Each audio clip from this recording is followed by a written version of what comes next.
Puji Tuhan, silakan duduk. Salam saudara. Salam saudara. Saudara mengalami Tuhan sore ini. Amin. Orang yang ketika ada masalah dia selalu terfokus pikirannya, hatinya kepada masalah itu susah untuk mengalami Tuhan. Itu sama dengan benih yang ditaburkan di tanah yang berbatu-batu. Itu sama dengan benih yang ditaburkan di semak duri, saudara-saudara. Tidak bisa bertumbuh dengan bebas. Gimana caranya, saudara-saudara, supaya kita mengalami Tuhan? Saya merindukan supaya setiap ibadah hari Minggu itu kita mengalami Tuhan, saudara-saudara. Dari mana kita mengalami Tuhan? Ketika kita membuka hati kita lebar-lebar dan kita mengizinkan Roh Kudus melawat kita, dan saya percaya kita mengalami perjumpaan dengan Tuhan. Amin. Haleluya. Memang saudara, tidak ada yang kita bisa andalkan di dalam dunia ini. Seperti tadi yang dikatakan, krisis sedang terjadi di mana-mana, saudara-saudara. Tapi harapan kita Indonesia tetap dijaga Tuhan. Kalaupun Tuhan izinkan terjadi krisis, saya percaya Tuhan punya maksud. Amin. Supaya kita belajar bergantung kepada Tuhan. Amen. Di Alkitab kan ada banyak krisis yang terjadi. Saudara ingat krisis apa yang pernah terjadi di Alkitab? Ketika di Elia, kemudian janda di Sarpat, itu krisis. Elia disuruh ke mana? Sungai Kerit. Itu masa-masa krisis, saudara. Tetapi Allah membuktikan dalam sejarah, di dalam krisis pun Allah tetap berkarya. Amen. Allah tidak pernah kehilangan akal sekalipun dunia mengalami krisis. Tetapi saya percaya orang yang bertahan melewati krisis hanya orang-orang yang setia di dalam Tuhan. Amin. Hanya orang-orang yang setia. Orang-orang yang tidak setia itu akan kelihatan nanti ketika krisis terjadi. Amin. Saudara mau ada krisis? Kita baca Alkitab Lukas pasal yang ke-8 ayat 12 sampai 15. Lukas 8, 12 sampai 15. Demikian firman Tuhan. Dari ayat 11.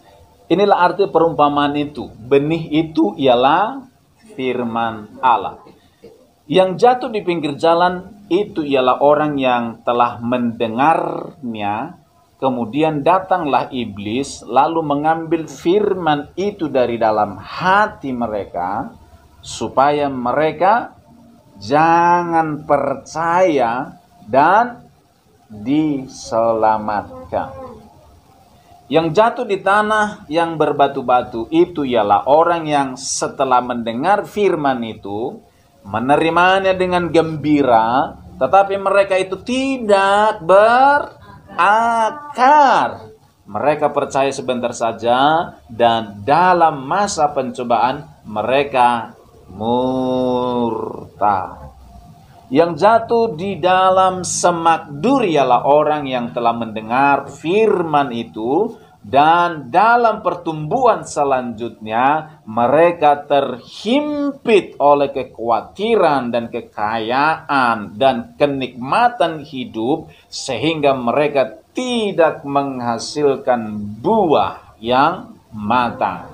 Yang jatuh di tanah yang baik itu ialah orang yang setelah mendengar firman itu menimpannya dalam hati yang baik dan mengeluarkan buah dalam ketekunan. Buka Matius 13 ayat 23. Matius 13 ayat 23, demikian firman Tuhan.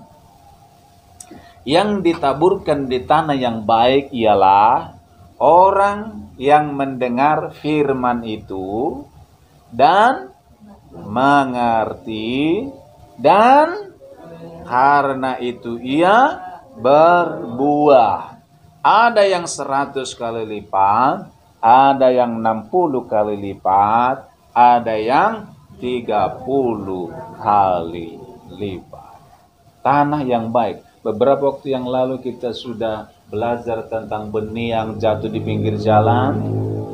Kemudian apa lagi? Benih yang jatuh di tanah yang berbatu-batu. Kemudian benih yang jatuh di semak duri. Dan yang terakhir adalah benih yang jatuh di tanah yang baik. Jatuh di tanah yang baik, saudara-saudara.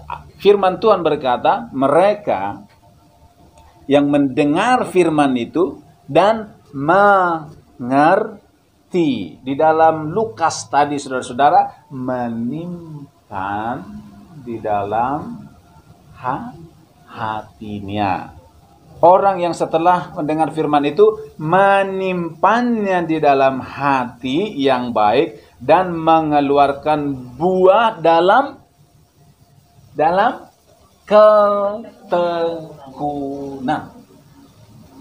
Amin.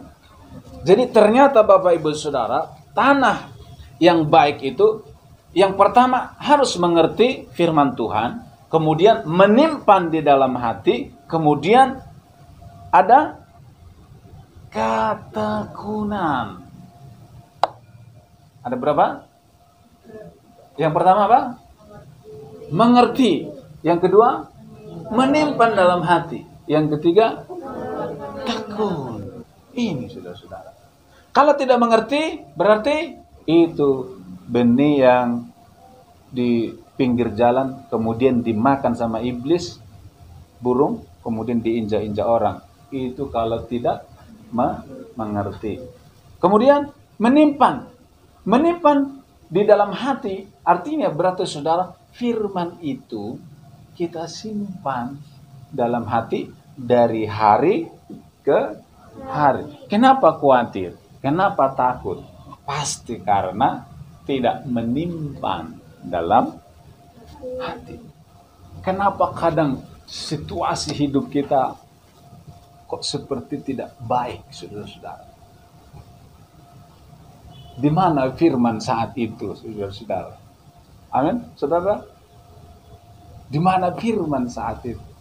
Kalau ada firman di hati kita, hidup kita dipenuhi dengan hadirat Tuhan, saya percaya saudara-saudara, setiap hari suasana sorga itu yang mewarnai hidup kita.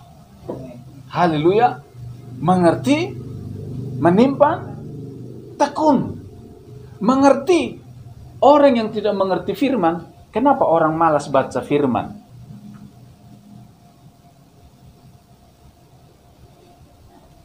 Kenapa orang malas baca firman? Karena tidak mengerti. Ada orang lebih suka nonton sinetron daripada baca firman. Lebih suka nonton film Korea daripada baca firman. Kenapa? Menarik nggak nonton drakor? Menarik. Menarik nggak nonton sinetron? Kenapa menarik? Karena alur ceritanya diikuti. Besok apa lagi ya? Jadi besok saya harus nonton gitu. Ya kan? Karena dia sudah ikuti ceritanya. Dia mengerti. Penasaran nanti. Kenapa baca firman Tuhan tidak penasaran seperti itu? Haleluya. Dibaca hari ini, apa ini artinya? Kadang baca firman saudara-saudara, tapi pikirannya, gameku belum selesai itu gamenya. Tidak menikmati firman, saudara-saudara. Kalau kita mengerti firman, saudara-saudara, kita ikuti ceritanya dari perjanjian lama, terus ikuti ceritanya, semakin indah, semakin dinikmati. Itu firman, semakin bergelora di hatinya. Amin. Mengerti. Sampai kapan kita tidak mengerti firman? Dari jemaat yang ada ini, saya tidak tahu seberapa banyak yang setia baca firman dan seberapa banyak yang tidak mau tahu. Ada nggak yang tidak mau tahu? Pasti ada, saudara-saudara. Kita nggak tahu siapa itu, saudara-saudara. Kalau di satu persatu ditanyain, baca nggak? Kalau nggak terbuka, kalau dia terbuka, dia kan merasa nggak enak. Waduh, saya ditanyain terus. Pasti begitu, saudara-saudara. Nah, tapi sampai kapan kita tidak ada kesadaran untuk baca firman? Haleluya, termasuk anak-anak muda ya. Saya tidak tahu kalian baca firman atau tidak. Ya kan? Yang tidak melaporkan di grup, tapi yang melaporkan di grup kan itu sudah dipastikan, oh orang ini baca firman. Haleluya. Kalau kalian yang muda-muda dari sekarang tidak baca firman Tuhan, tidak tekun sampai kalian dewasa, maka kalian sudah melewati waktu-waktu yang penuh makna. Haleluya. Iya. Kalian sudah melewati hari-hari yang penuh dengan makna. Amin. Iya. Jadi misalnya nih Randi, tidak baca firman. Randi bisa bilang, nggak usah baca. Itu keputusan Randi. Ibu Ephraim, Pak Pastor Ibu nggak bisa, kamu harus baca. Katakanlah dipaksa, Randi tetap nggak mau. Nah, keputusan tetap ada pada diri setiap orang, saudara-saudara. Tetapi ketika Randi memutuskan, saya mau membaca, saya percaya saudara akan tiba saatnya nanti itu firman yang dibaca Randi dari umur kelas 1 SD, nanti ketika usia kuliah, saya percaya firman itu suatu saat nanti akan berbuah, akan berbunga, dan semua itu hidup dan tidak ada yang sia-sia. Sekarang mungkin itu tidak terlalu terasa, cuman dibaca terus, sepertinya seperti minum air, saudara-saudara, tidak terasa. Tapi suatu saat nanti itu akan hidup semua dan menghasilkan buah yang baik. Sama dengan menabung, saudara-saudara. Kalau saudara menabung yang 1.000 gitu kan, 1.000 nggak terasa kan? Kita tidak terasa berat. Kenapa? 1.000. Ternyata dihitung, Randi ternyata hasilnya lumayan. Ephraim hasilnya lumayan. Coba katakanlah Randi 100.000. Kalau disuruh Randi kasih 100.000, kira-kira mau nggak? Disuruh mengisi 100.000, mungkin Randi mikir, saudara-saudara. Tapi coba kalau 1.000, nggak terasa kan? Nggak terasa. Sama dengan baca firman, saudara-saudara. Sedikit setiap hari dibaca setiap hari. Nanti suatu saat nanti akan dilihat, ternyata semua yang dibaca itu hidup dan berbuah dan berbunga dan menikmati. Ada waktunya untuk menabur dan ada waktunya untuk menuai. Amin. Jadi saya mendorong kita, saudara-saudara, untuk terus baca firman tanpa disuruh. Itu harus menjadi sebuah kerinduan setiap kita. Amin. Saya tidak mau memaksa saudara-saudara, saudara, kamu harus baca. Namanya satu-satu, misalnya, Bapak Yoga harus baca. Enggak. Itu menyakiti. Betul tidak? Itu menyakiti, menyinggung, tidak nyaman, saudara-saudara. Gimana dengan kita? Tetapi intinya, saudara-saudara, semua itu dibuat, saudara-saudara, untuk memotivasi kita baca firman. Kenapa? Karena baca firman itu besar kuasanya. Firman itu punya kuasa. Firman itu yang mengubah hidup kita, saudara-saudara. Jadi, mari setiap kita, saudara, tanamkan di pikiran kita, di hati kita, saya harus baca firman Tuhan. Saya tidak lewati satu hari pun tanpa baca firman Tuhan. Itu harus menjadi gaya hidup. Amin. Gaya hidup. Harus menjadi gaya hidup. Ketika kita tidak baca firman Tuhan, kita harus merasa, ada yang kurang nih dalam hidup ini. Saya belum baca firman Tuhan. Amin. Itu, saudara-saudara. Jangan terbiasa, saudara-saudara, jemaat GSJ Bethlehem Pemalang. Jangan terbiasa menjadi gaya hidup liar. Gaya hidup liar itu nggak pernah baca firman, saudara-saudara. Semua jemaat GSJ Bethlehem, kalau misalnya hari Senin atau Selasa, Kamu baca firman gak hari ini? Baca. Gitu. Kalau tiap hari digituin tidak nyaman. Betul enggak? Tidak nyaman. Pasti tidak nyaman. Saudara pun pasti tidak nyaman. Saudara. Tetapi yang intinya saudara, mari kita punya kesadaran. Baca firman Tuhan. Amin. Baca firman Tuhan. Setiap pagi bangun, baca firman Tuhan. Ngerti atau tidak mengerti, baca firman Tuhan. Baca. Tuh, kan harus mengerti. Tadi katakan harus mengerti. Loh, maksudnya gimana tuh? Yang penting baca. Nanti Roh Kudus akan singkapkan satu persatu. Haleluya. Itu yang pertama. Yang kedua tadi, simpan di dalam hati. Saudara, menyimpan dalam hati itu, saudara pernah nggak saudara baca firman pagi-pagi, kemudian siang itu masih ingat enggak? Sore masih ingat enggak?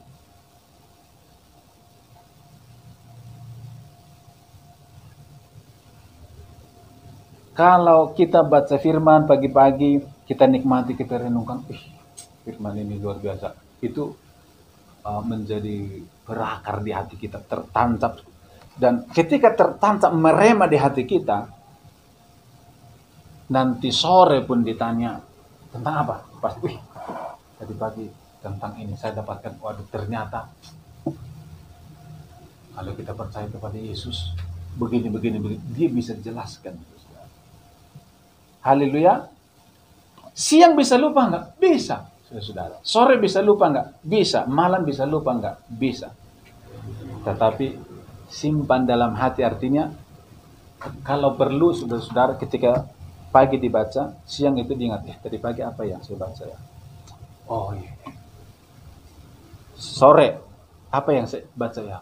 Oh iya, ingat. Oh, disimpan. Diingatkan diri kita terhadap firman yang kita baca. Makanya saudara, ketika kita baca firman, mestinya ada penerapan untuk diri kita. Haleluya. Ada penerapan. Jadi paling tidak dari firman yang kita baca itu ada yang apa namanya? Iya, yang kita bisa terapkan. Misalnya, wah, saya harus merubah hati saya. Saya harus tidak emosi itu. Oh. Ketika kita mau emosi, hari ini firman Tuhan, saya harus sabar. Haleluya. Dan yang terakhir, apa tadi? Tekun itu artinya setiap hari dilakukan terus, saudara. Tekun. 1 minggu itu namanya bukan tekun. 1 bulan itu belum tekun. 1 tahun itu belum. Berarti bertekun itu sampai akhir hidup kita. Tekun, baca firman, renungkan firman, hidupi firman. Amin. Saya percaya wajah kehidupan kita akan berbeda. Pasti berbeda. Tidak mungkin berbeda. Tidak. Tidak mungkin. Tetap sama. Kenapa? Karena kita sedang disiram terus dari sorga, dipompa terus dari sorga, saudara-saudara. Disiram terus. Coba orang yang tidak pernah baca firman Tuhan, disiram terus dari dunia, dari internet, dari mana lagi, dari karaoke, dari mana lagi, saudara-saudara. Dari mana-mana disiram, akhirnya otak kita penuh dengan kekerasan, hati kita penuh dengan sembrautnya dunia ini, penuh dengan hidup kita, dan wajah kita pun penuh dengan sembraut. Coba lihat dulu wajah sampingnya, ada yang sembraut.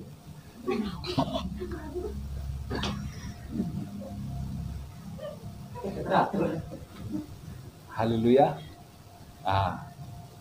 Mari kita putuskan sama-sama mulai hari ini. Saya mau terus baca firman, nikmati firman Tuhan sampai seluruh hidupku mengalami perubahan.